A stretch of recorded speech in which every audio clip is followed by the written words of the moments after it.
बिस्मिल्लाहिर्रहमानिर्रहीम। सबसे पहले जो हम काम कर रहे हैं वो उसकी बात कर लेते हैं। 1.4 एक्सरसाइज है, मैथमेटिकल मेथड्स की बुक है। क्वेश्चन नंबर 11 का फर्स्ट पार्ट है। बाकी इसके दो पार्ट्स हैं वो पहले हो गए, अब इसका फर्स्ट पार्ट है। कहते हैं प्रूव करें कि सीकेंड को अगर अप्लाई किया जाए एक्स प्लस योटा वाई पर तो उसका ये आंसर आना चाहिए। जब कोई ये कह दे कि भाई इसका आंसर मालूम करें तो फिर आपकी मर्ज़ी है कि उसका आंसर जो मर्ज़ी आए, लेकिन जब प्रूफ कह दिया तो फिर आपको टेक्निक्स कोई ख़ास लगाकर यहाँ तक ही पहुँचना है। अगर आप इसका कोई भी आंसर निकाल देंगे तो उसके नंबर नहीं मिलेंगे, होगा तो वो ठीक।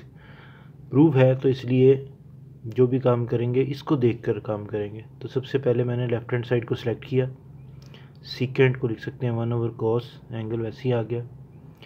अब इस पर अगर आप और करें तो cos x plus iota y को अगर ओपन किया जाए तो आंसर ये जो नज़र आ रहा है ये आ जाएगा, लेकिन दरमियान में माइनस होगा।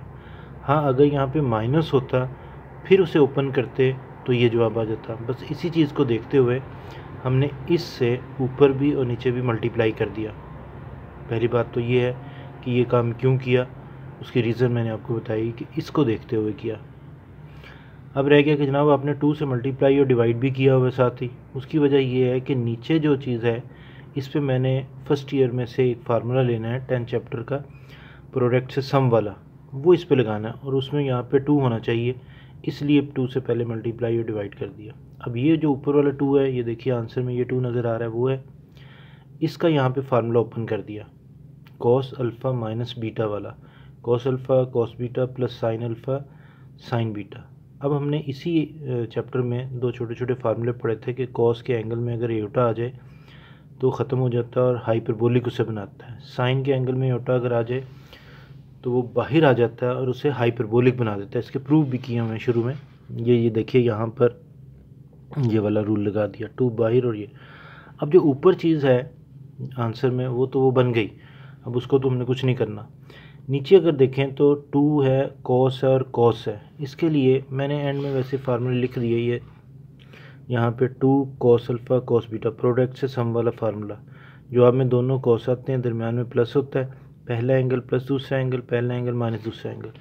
वही यहाँ पे देखिए फार्मूला लगाया, दोनों कॉस हैं, दरमियान में प्लस है, पहला एंगल प्लस दूसरा एंगल, पहला एंगल माइनस दूसरा एंगल। इसे सिंप्लीफाई करेंगे जब तो हमारे पास कुछ इस तरह का आंसर आ जाएगा। अब ये cos 2x cos Yotta 2y, Yotta जो है cos के एंगल में योटा आ जाए तो ख़त्म हो जाता है, हाइपरबोलिक बनाता है, तो ये चीज़ आ गई। जो फार्मूले इसमें यूज़ किए हैं 1 2 3 4, वो चारों फार्मूले मैंने यहाँ पे लिख दिए हैं ताकि आपको याद करने में आसानी रहे। तो फार्मूलों को आपने क्वेश्चन का हिस्सा नहीं बनाना, याद कर लेना है। अब इसी एक्सरसाइज में क्वेश्चन नंबर 4 के अंदर कुछ पार्ट्स हैं जिनमें से एक पार्ट किया। अगर एक पार्ट को आप अच्छी तरह समझ लें तो बाकी पार्ट्स आप खुद कर सकते हैं। अब इसकी टेक्निक क्या है वो तो बाद में देखेंगे, ये टॉपिक क्या है। अगर इसको बाकी सारे क्वेश्चंस, इसके बाकी सारे पार्ट्स को कवर करना है तो टॉपिक को देखिए।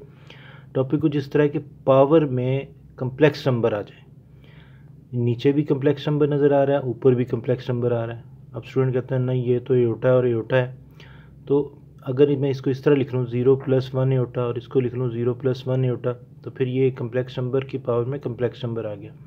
तो इनको करने का ये तरीकाकार है। पहले तो क्वेश्चन देखें क्या है, कहता है जी इसका ये आंसर आना चाहिए। फिर वही बात है, प्रूव है, तो इन सारी चीज़ों को देखते हुए कि प्रूव है तो फिर टेक्निक जो हम यूज़ करते हैं कि आंसर जैसा आंसर आए। मैंने लेफ़्ट हैंड साइड को सिलेक्ट किया। अब यहाँ पे एक छोटा सा रूल मैंने लगाया है कि e की पावर में ln(x) बराबर होता है x के, यानी कि e की पावर में अगर ln ऑफ समथिंग हो तो वो ये जो चीज़ है वो उसके बराबर होता है।